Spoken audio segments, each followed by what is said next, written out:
Vale. Seguimos con la sesión 3,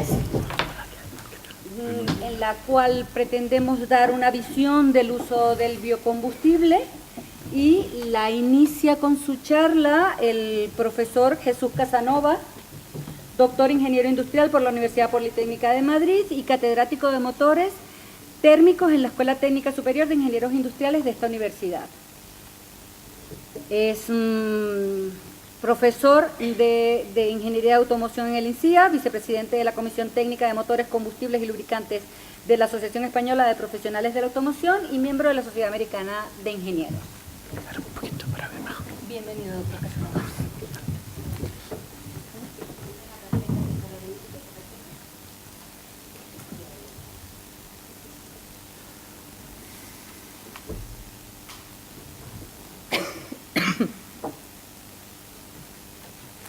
Qué lío. Yo no veo. Ahí está. F5. Bueno, pues buenos días, y voy a intentarles contar en el tiempo que me han asignado y en el que me lo pone aquí, para que lo tenga claro, unas cuantas cosas sobre la utilización del biodiesel en motores, que parte coinciden con lo que Rafael ha presentado hace un rato, pero bueno, yo creo que también dar mi punto de vista como profesor y catedrático de motores hace un montón de años y que llevo trabajando con el biodiesel. Yo creo que el primer ensayo que hicimos con biodiesel fue el año 1994, o sea, es una idea hace muchísimos años, con una tesis doctoral de un chico colombiano. Pues llevamos muchos años trabajando en el tema, y voy a hacer algunos comentarios generales. No sé cómo se hace para pasar esto. Pues dando aquí siguiente. No, dando a siguiente.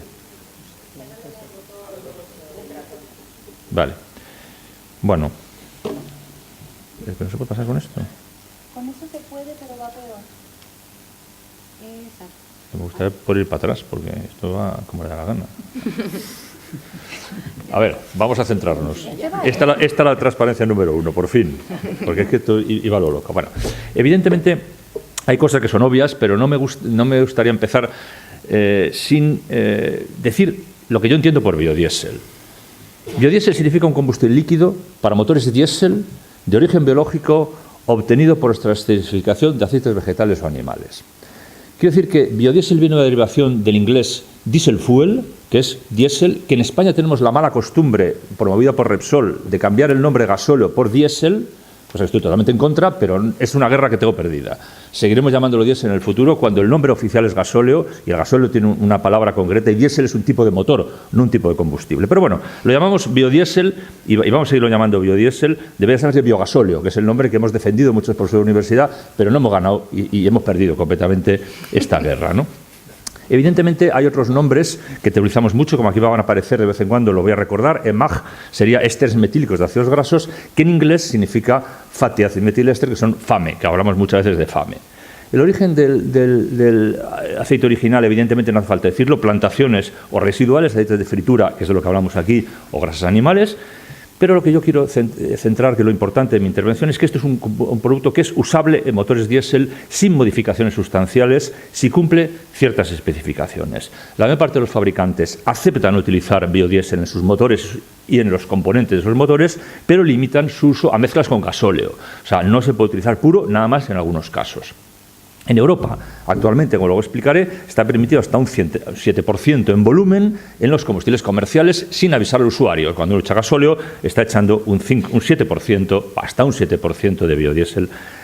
Bien, el origen en el mundo del biodiesel, ya hemos hablado bastante de ello, pero quiero centrar que hay una parte importantísima que viene fundamentalmente de aceite de soja, pero que en Alemania, el año 2006, publicaciones recientes, ya el biodiesel que se producía superó el biodiesel producido por aceites reciclados al biodiesel producido por aceite de colza, que es el que ellos fundamentalmente estaban utilizando. 868.000 toneladas en el año 2016, ¿no? Bien, pero ¿cuáles son las ventajas y desventajas? Creo que Rafael ha presentado algunas, pero quizá yo lo diré con un poquito diferente. Hay ventajas de tipo generales, medioambientales, planetarios, que no voy a entrar, reducciones de gases de efecto invernadero, en ciclo de vida, pero no en el vehículo no emite menos CO2, que quede claro, emite menos CO2 el planeta. Aprovechamiento de residuos, evidentemente sobre todo si provienen de aceites de fritura u otros. Hay ventajas de salud pública. Potencialidad de reducción de CO, de HC, luego hablaré de eso, y de partículas. Es una potencialidad, pero no sabemos es en la vida real, eso es así. Y muy importante, es biodegradable frente a otros combustibles que no lo son. Las desventajas, que tiene peor poder calorífico, lo cual implica un mayor consumo. Tiene un 12% menos de poder calorífico en masa, un 5% en volumen. Tiene la potencialidad de descomponerse a altas temperaturas, lo cual es un problema para formar gomas y depósitos en el motor. Un mayor punto de congelación, que implica el punto de obstrucción del filtro en frío, que es una norma. Y en salud pública puede haber un aumento de NOx, pero de esto luego hablaré un poquito más y tranquilizaré a la sala a ese respecto. Evidentemente, la emisión de CO2, yo creo que lo ha dicho Rafael, aquí tiene otra transparencia un poquito distinta, pero dice lo mismo. El origen, cuando hablamos que proviene de aceite de cooking oil en inglés, o fried oil, que lo llaman aquí, es mucho más bajo la emisión de CO2 por megajoule de energía frente a un biodiesel que no proveniera de aceite de fritura y mucho menos, lógicamente, a cualquier otro combustible que tuviera como origen un derivado del petróleo, ¿no? Pero voy a centrarme un poquitito en el motor. ¿Por qué utilizar el aceite biodiesel transesterificado y no el aceite vegetal crudo? Pues fundamentalmente porque las propiedades del aceite vegetal crudo no son adecuadas para ser quemados en un motor, mientras que la del biodiesel sí.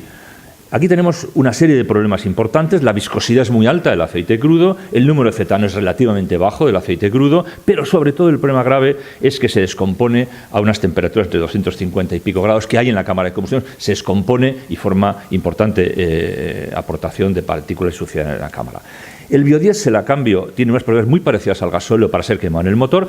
Tiene algunas propiedades un poquito distintas, resulta el carbono un poco más alto y el poder calorífico inferior, que es bastante más bajo, lo que implica mayor consumo de combustible para poder dar la misma potencia, la misma energía, pero eso no es un problema grave si tiene un precio adecuado, ¿no? ¿Pero qué funciones del motor pueden verse afectadas? Un motor diseñado para gasóleo, quiero decir, cuando se utiliza biodiesel. Hay un problema con el turbo, temperatura de escape y los componentes del gas son ligeramente diferentes, lo cual habrá un problema en los materiales que puede utilizar el turbo.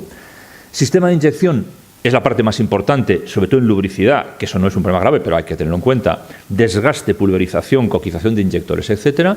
Esto es la principal limitación que los fabricantes ponen a la utilización de biodiesel en sus motores. La combustión no es un problema demasiado grave, el contenido de oxígeno afecta, el número de cetano afecta un poquitito, que es poco importante, la tasa de calor liberado es un poquito diferente cuando utilizamos biodiesel, temperatura de combustión es un poquito diferente y las tasas de formación de emisiones, pues lógicamente cambian un poquitito respecto a las que tendría el gasóleo si no tuviera biodiesel. El catalizador normalmente no se ve muy afectado, pero habrá una cierta variación en su rendimiento, poco conocida, no hay muchos estudios hechos al respecto, tanto en el filtro de partículas como en el sistema SCR, por los componentes oxigenados que lleva y por los ciertos componentes que puede generar el proceso de combustión. Y la lubricación tiene que tener en cuenta que hay una cierta dilución del aceite, hay un cambio en el TBN del aceite que habrá que tenerlo en cuenta en el tipo de aceite que se utiliza en el motor. Pero ninguno de estos problemas son suficientes para decir no puedo utilizarlo, sí puedo utilizarlo. Por ello, los motores y los fabricantes han tenido que desarrollar sus combustibles en paralelo y los motores han tenido que desarrollar de acuerdo a unos combustibles. Eso implica que los fabricantes han desarrollado sus combustibles de acuerdo a la norma EN 590, que es la de gasóleo. Pero surge los biodiesel y ¿qué dicen? Bueno, pues sí, aceptan, en Europa se acepta la norma N590, acepta hasta un 7% de biodiesel, siempre y cuando ese biodiesel cumpla la 14214, que haré un brevísimo comentario. Aparecen dos normas nuevas, una la 16709 para mezclas B20 y B30, que le pone una serie de limitaciones, solo para flotas cautivas, y Europa dice, esto solo se puede utilizar en flotas cautivas, no se puede vender al usuario. Y está a punto de salir la 734 para B10, en principio será para cualquier vehículo puede utilizar B10, bueno, creo que ha salido ya esta norma. En Estados Unidos, sin embargo, el mundo es un poquito distinto. Está la STM, pero solo la STM 975 da normas del biodiesel para ser mezclado en gasóleo hasta el 5%, nada más, no permite otra cosa. Y luego está la D7467, que te especifica hasta B6 y B20, pero no permite más de eso. No hay norma para biodiesel puro, mientras que la norma europea sí está prevista para biodiesel puro en el motor. La norma de gasóleos de automoción, que lógicamente no voy a entrar, hay una parte importantísima que dice continuo infame 7% en volumen, ¿no? Que eso es lo que yo quería decir antes. Esto está permitido en Europa y lo estamos echando en cualquier coche diésel o cualquier camión diésel. El FAME para automoción es la norma 14214. Evidentemente, todas estas normas que se ponen aquí, estos números que lógicamente no voy a leer, están ligados a problemas en el motor. para corregir y limitar que no ocurran problemas en el motor. Estos de arriba, problemas de inyección, problemas de combustión, problemas con el almacenaje del combustible, la estabilidad, toda la parte de formación de depósitos, parte de desgaste y posttratamiento, y parte el POF de circulación por el filtro en días de baja temperatura, sobre todo en zonas frías de Europa. Por tanto, estas normas que se ponen aquí se limitan en el biodiesel, fundamentalmente son para eso. Nosotros hemos realizado hace años una serie de estudios que eran para intentar ver qué pasaba con el sistema de inyección de un motor cuando lo metíamos, en vez de gasóleo, biodiesel, ¿no? Y aquí no vendrán los resultados, no es el objetivo de esta presentación, pero veamos que hay diferencias. O sea, la viscosidad cinemática de la mezcla gasóleo biodiesel en distintas proporciones cambia, y cambia con la temperatura de manera diferente, de un comportamiento diferente. Eso afecta, lógicamente, al chorro de inyección. Aquí tenemos el caudal inyectado por la bomba de inyección en función de la cantidad de biodiesel que tengamos en la mezcla. Ensayos hicimos también de penetración de un chorro inyectado, también cambia en función del contenido en biodiesel, es decir, que el chorro en la cámara de combustión se va a comportar ligeramente distinto, ligeramente solo distinto, y el ángulo del chorro también ligeramente distinto. Es decir, hay un comportamiento ligeramente distinto de la pulverización y, por tanto, al final de la combustión.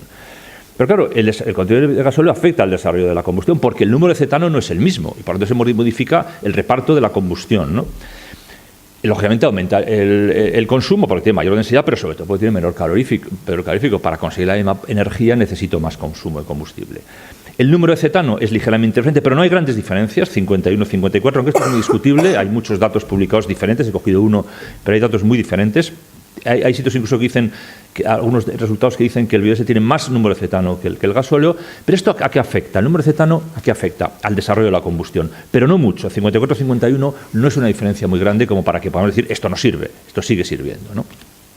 Hicimos unos ensayos hace años también, midiendo el tiempo de retraso, analizando el análisis de la combustión y observando que efectivamente hay diferencias en los tiempos de retraso cuando mezclas con biodiesel, pero tampoco las diferencias son tan grandes como para que nos invaliden su utilización en un motor convencional sin tocar sistema de inyección, como decía antes Aida. Aquí veis, por ejemplo, resultados de curvas de presión dentro de la cámara de combustión. En este caso es calor liberado medido a través de la presión y efectivamente hay un reparto diferente entre la parte de combustión premezclada y la parte de combustión por difusión, pero esto no es abismalmente diferente y cualquier motor es capaz de soportar estas diferencias, en principio en el proceso de combustión.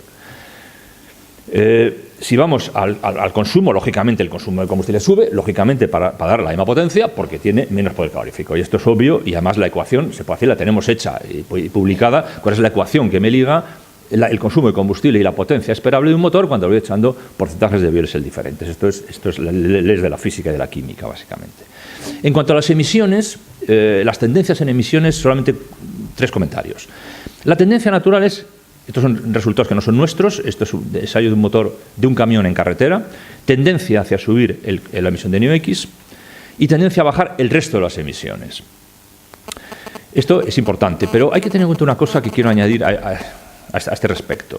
Bueno, aquí también tenemos, estos sí son hechos por nosotros en un motor de un camión Iveco en un banco de pruebas, cómo los NOx suben y los LHCs bajan claramente, ¿no? Hay una tendencia al subir el porcentaje de biodiesel a una potencia y unas condiciones concretas.